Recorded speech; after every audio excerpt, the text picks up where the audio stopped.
मोहम्मद दुनिया में organise crime का जन्मदाता है।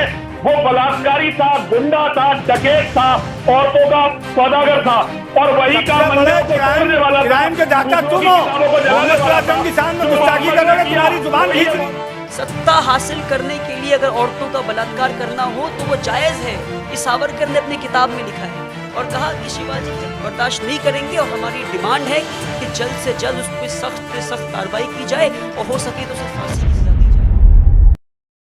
नमस्कार आदाब, मैं रज़ा अंसारी। नरसिंहानंद का जो बयान है प्रॉफिट मोहम्मद के खिलाफ, मुझे लगता है सिर्फ मुसलमान नहीं, देश का कोई भी व्यक्ति उस बयान को सपोर्ट नहीं कर सकता। जिस तरह से प्रॉफिट मोहम्मद के ऊपर लगातार बदज़बानियाँ की गई है, प्रॉफिट मोहम्मद के खिलाफ गंदे भाषाओं का प्रयोग किया गया, तो उस पर मेरे साथ वली रहमानी है, सोशल एक्टिविस्ट है और अपने बेबाक बयान के लिए जाने जाते हैं। तो वली, जिस तरह से नरसिंहानंद ने प्रॉफिट मोहम्मद के खिलाफ बदज़बानी की, ये सिलसिला कब तक चलेगा? कब तक मुसलमानों के बिलीफ के साथ खिलवाड़ होता रहेगा?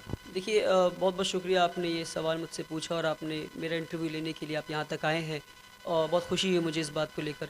अब देखिए, ये है ऐसा है कि मेरे दोस्तों ने मुझे बताया कि नरसिंहानंद सरस्वती ने नबी सल्लल्लाहु अलैहि वसल्लम के शान में गुस्ताखी की है और उन्होंने कई सारे बयानात दिए हैं। मेरे दोस्तों ने मुझे लिंक भेजा कि लिंक पे जाकर वीडियो देखो। कई दोस्तों ने वीडियो डाउनलोड करके मुझे भेज दिया कि देखो और इसका जवाब दो वली, हमें कुछ करना है। मेरी हिम्मत नहीं हो रही थी देखने के लिए, पर मैं जब ये वीडियो खोला तो पूरी वीडियो देख नहीं पाया। जब जिस तरह के वो बयान कर रहे थे ये लोग और ये नापाक, ये गंदे लोग जिस तरह नबी सल्लल्लाहु अलैहि वसल्लम के बारे में बयान दे रहे थे, मेरी हिम्मत नहीं हुई कि मैं पूरी वीडियो देख सकूं। एक दो दिन मुझे लग गया कि मैं पूरी वीडियो देख पाऊँ, पहली बात तो ये है। और जो हमारे नॉन मुस्लिम भाई हैं उनको ये बात बता दूं मैं और ये समझ लें कि अगर आपकी माँ को कोई आपके सामने गाली दे और गंदी गंदी गाली दे और कहे, मैं गाली ज़बान पे लाना नहीं चाह रहा, कि आपकी माँ को कोई बहुत गंदी गाली दे, तो आप उस वक्त क्या करेंगे? क्या आप अपने आप को बर्दाश्त कर पाएंगे? क्या आप अपने आप को कंट्रोल कर पाएंगे? नहीं कर पाएंगे। तो हर एक मुसलमान जो इस दुनिया पर, इस ज़मीन पर है, उसके लिए ये कानून है कि वो इंसान, वो मुसलमान अपने माँ बाप से ज़्यादा, अपने बच्चों से ज़्यादा, भाई बहन से ज़्यादा, सारे जानने वालों से ज़्यादा अपनी ज़िंदगी में किसी से मोहब्बत करता है शिद्दत वाली, तो वो कोई और नहीं बल्कि मोहम्मद सल्लल्लाहु अलैहि वसल्लम, प्रॉफिट मोहम्मद हैं।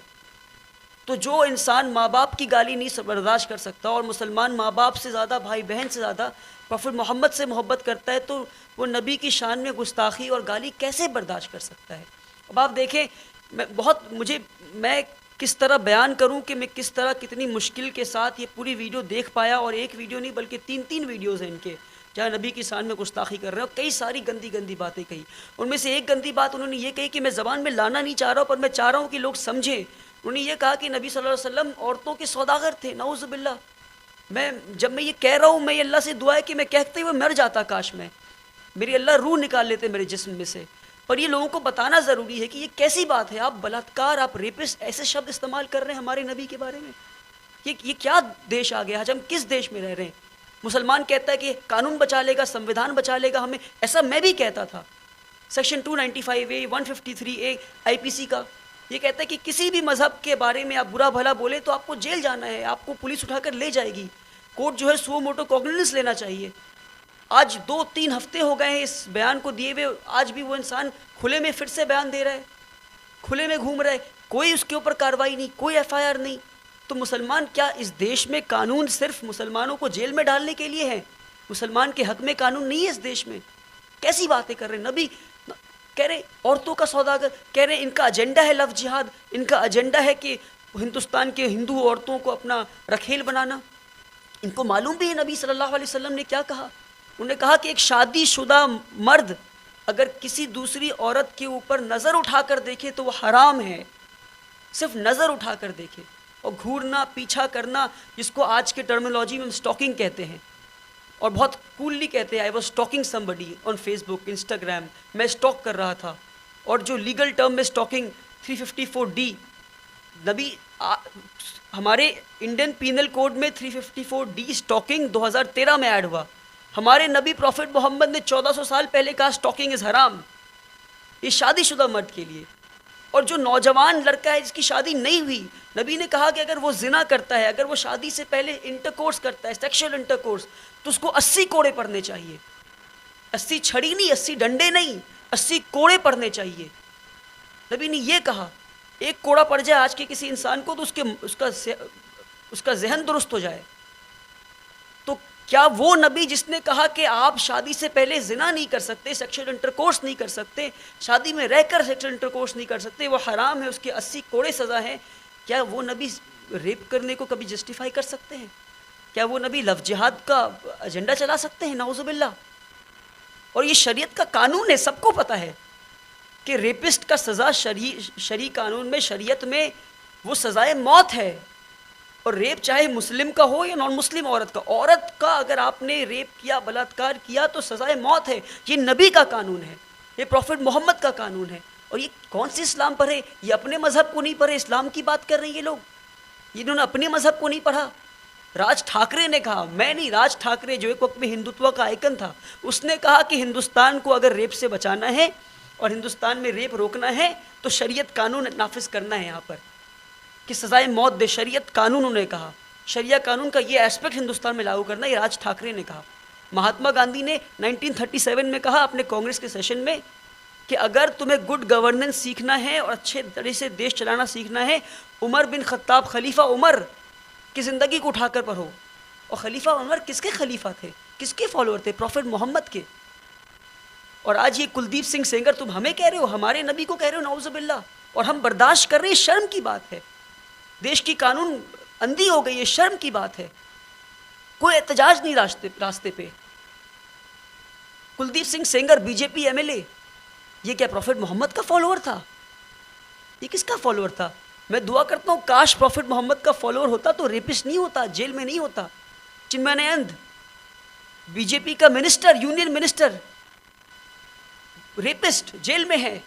ये क्या प्रॉफिट मोहम्मद का फॉलोअर था? आशाराम बापू प्रॉफिट मोहम्मद के फॉलोअर थे, नित्यानंद प्रॉफिट मोहम्मद के फॉलोअर थे, साई राम आशाराम बाबू का बेटा प्रॉफिट मोहम्मद के फॉलोअर थे। बिल्कुल प्रॉफिट मोहम्मद के फॉलोअर नहीं थे। अगर प्रॉफिट मोहम्मद के फॉलोअर होते तो कभी रेपिस्ट नहीं बन सकते थे ये लोग। नौज़ुबिल्लाह, कैसी गुस्ताखी है ये, और हम कैसे बर्दाश्त कर रहे हैं? ये क्या सब्र का इम्तिहान हमारा लिया जा रहा है आज? और ये कहाँ से आइडियोलॉजी? ये हमें कह रहे हैं कि हमारे नबी औरतों के सौदागर, नाउज़ुबिल्लाह। आप इनके जो हिंदुत्व का जो आइकन है इनका, सावरकर, उसका किताब जाकर पढ़े, 6 glorious epics of Indian history, chapter number 8 में उसने कहा है सत्ता हासिल करने के लिए अगर औरतों का बलात्कार करना हो तो वो जायज़ है। ये सावरकर ने अपनी किताब में लिखा है। और कहा कि शिवाजी जब कल्याण के मुसलमान राजा को हरा देते हैं तो शिवाजी की फौज उसकी बहू को उठा कर ले आता है। तो शिवाजी अपने फौज से डांट के कहते हैं कि बहू को वापस लौटा कर आओ, ये हमारे ट्रेडिशन का हिस्सा नहीं है। तो सावरकर शिवाजी को कहते हैं वो गलत थे, वो मुसलमान औरत को गरख लेना चाहिए था, उसका बलात्कार करना चाहिए था। जब तक मुसलमान औरतों का बलात्कार ना करें मुसलमानों में खौफ नहीं बैठेगा। ये सावरकर की आइडियोलॉजी है और मैं झूठ नहीं कह रहा। उसकी किताब उठाकर देख लें, 6 glorious epics of Indian history, chapter number 8। मैं चैप्टर नंबर बता रहा हूँ आपको, उठाकर देखिए उसी किताब को आप। और ये सावरकर के फॉलोअर हैं जो कश्मीर में जब 8 साल की बच्ची आसिफा का रेप होता है तो वो जश्न में और रेपिस्ट के सपोर्ट में बीजेपी का झंडा लेकर और इंडिया का झंडा लेकर वो प्रोटेस्ट मार्च निकालते हैं रेपिस्ट के सपोर्ट में। ये हमारी आइडियोलॉजी है तो तुम्हारी हिंदुत्व आइडियोलॉजी है। तुम कहते हो कुरान की बात, हदीस की बात, प्रॉफिट मोहम्मद की बात, अरे तुमने अपने किताब नहीं पढ़ा आज तक। तुम सावरकर की आइडियोलॉजी फॉलो करते हो, तुम रेपिस्ट हो, तुम्हारे सारे एमएलए रेपिस्ट हैं, तुम्हारे बीजेपी में सारे रेपिस्ट हैं, तुम्हारा क्राइटेरिया एमएलए बनने का कि रेपिस्ट होना है और तुम्हारे क्रिमिनल रिकॉर्ड्स होने हैं, और तुम हमारे ऊपर उंगली उठा रहे हो। हमारे नबी ने औरतों को नजर उठाकर देखने को हराम कहा और तुम हम पे उंगली उठा रहे हो। खामोश रहती है और ये ट्रेडिशन चलता रहता है। जब तस्लीमा नसरीन की तरफ से कोई बयान आता है तो अगर मुसलमान कहते हैं तो कहते हैं कि फ्रीडम ऑफ एक्सप्रेशन की बात है। आज जिस तरह से नरसिंहानंद सरस्वती ने कहा है तो ये ठीक है, फ्रीडम ऑफ एक्सप्रेशन में ऐसा तो नहीं कि किसी धर्म के खिलाफ इस तरह की मतलब बेओहियात बातें की जाए, बेकार की बातें की जाए। देखिए वही फ्रीडम ऑफ एक्सप्रेशन के नाम पे ये नरसिंहानंद पहला इंसान नहीं है। इनका एक बहुत बड़ा लीडर है पुष्पेंद्र कुलश्रेष्ठ। पुष्पेंद्र कुलश्रेष्ठ तो ये लगातार वीडियोस बनाता है, लव जिहाद, ये जिहाद, वो जिहाद। इनको किस तरह लगाम डाला जाए?